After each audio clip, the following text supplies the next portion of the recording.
Life is going to hit you in the head with a brick. Don't lose faith. Steve Jobs said that during his commencement speech at Stanford University in 2005. It applies whether you're the CEO of Apple, an intern in the derivatives industry, or a lawyer like I was.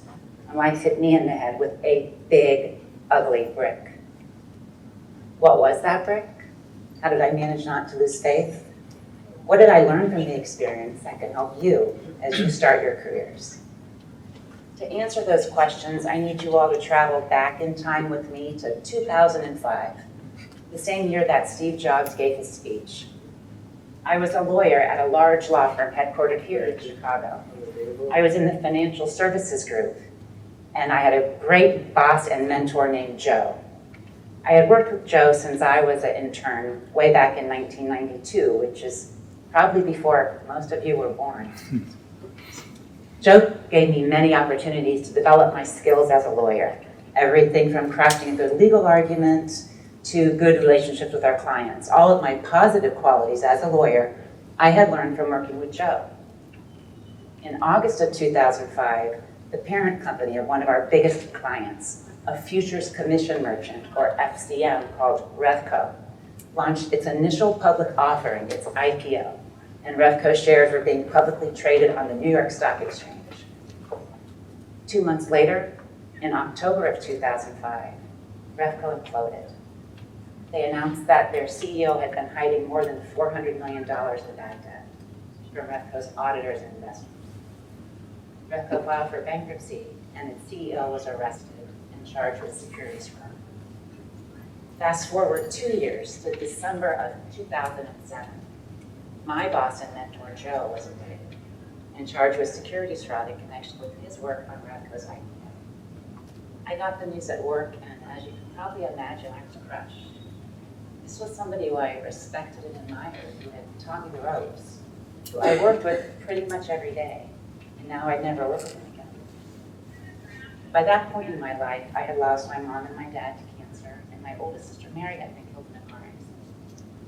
Now, this is going to sound strange, but in some ways, the loss of my mentor was harder to deal with than the loss of my family members.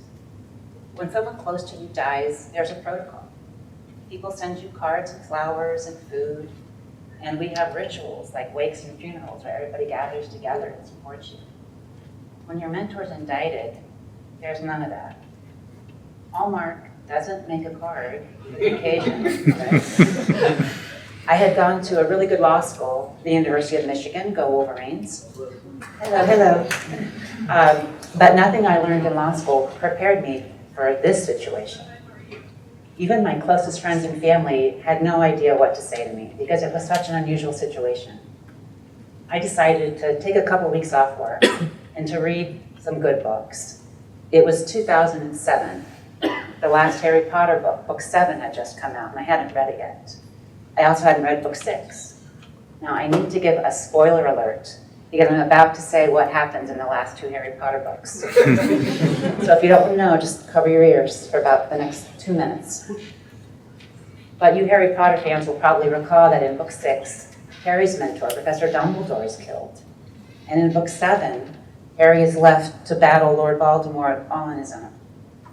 So as I read those books, it dawned on me that this brick that had just hit me in the head, losing my mentor, was going to teach me something that I don't think I could learn in any other way.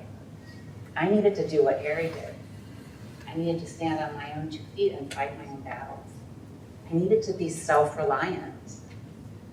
Sometimes when you have a really good mentor, like Joe was for me, you rely on them almost too much.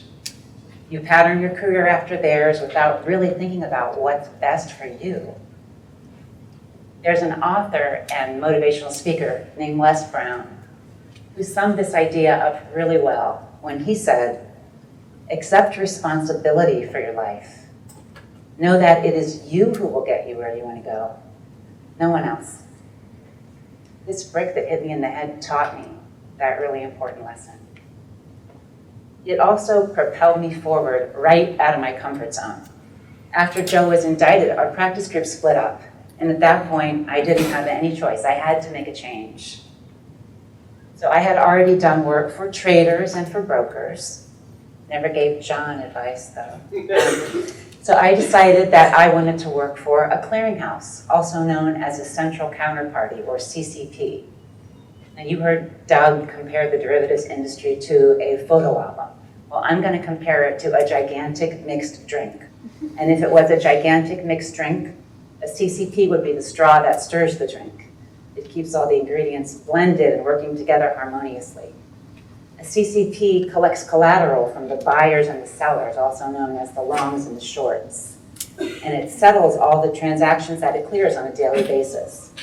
If a member of the CCP were ever to default, the CCP would use its own waterfall of financial resources to keep the system moving and intact. Well, luckily for me, CME was hiring. So I started working here in May of 2008. In September of 2008, Lehman Brothers, which was a clearing member of CME, filed for bankruptcy. That unleashed the financial crisis in full force. Shortly after that, the Dodd-Frank Act was passed. We were still dealing with this onslaught of all these new federal rules from the Dodd-Frank Act when another clearing member of CME, MF Global, filed for bankruptcy. So in the course of about 4 years, I learned more about CCPs and how they're regulated and the role that they play in the financial system than I ever thought was possible. That gave me courage to learn other new things. So I decided to take some classes and some things that I really enjoyed doing, like training and coaching. Then something happened that was pretty amazing, at least for me. Another CCP, the Options Clearing Corp, or OCC, created a new role in its compliance department. They were looking for somebody who knew clearing and training and coaching. So thanks to this brick that had hit me in the head, when the door of opportunity opened at OCC, I was ready to walk right through it. When I agreed to give this talk, I asked myself, what's the most important thing that I learned from my career setback, the loss of my mentor, that I wish I knew when I was in your shoes, just starting out my career? And it's this. What makes the difference between people with average careers who just kind of show up for their job every day but don't really love what they do, and people with thriving careers who do love what they do, is the ability to embrace career setbacks. Everybody has talent.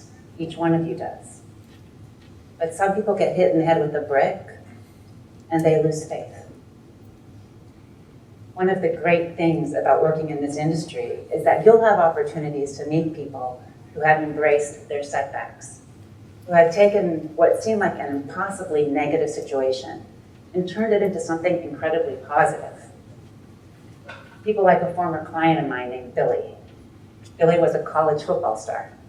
He was so talented and hardworking that he got drafted by an NFL team, the Cheeseheads, the next day that, right? But before he could play in his first NFL game, life hit him in the head with a brick. He had a career-ending leg injury. At that point, it would have been easy for Billy to become one of those guys who you meet in a bar, crying into their beer, talking about how they could have been a contender. But that's not what happened. Billy decided that if he couldn't play in the NFL, he wanted to be a futures trader. So he took the same skills that made him a very successful athlete, the focus, the hard work, the determination, and he became a very successful trader. He embraced his setback, and that made all the difference. Now, it may sound to some of you like I'm standing up here on this platform being all this new age positivity, but I'm really not. The moments when life hits you in the head with a brick are just plain hard. I shed a lot of tears. I ate an entire package of Oreo cookies in one sitting. And they weren't just any Oreos, they were the double stuff with all the extra. It would have been easy to keep crying and eating Oreos. The harder choice was to embrace my setback. and to look for as many positive things out of it as I could possibly get. And that's what allowed me to create a career that I love. Now, you may never have a setback quite like mine or like Billy's, but it is inevitable that at some point in your career, life's going to hit you in the head with a brick. When it happens, even if you remember not a single word of mine, I hope you remember these words of Albert Einstein. In the middle of difficulty lies opportunity. Opportunity. So when your moment comes and life hits you in the head with a brick, go ahead and cry and eat some Oreos. But then look for the opportunity. I'm not telling you that it's going to be easy. I'm telling you it's going to be worth it.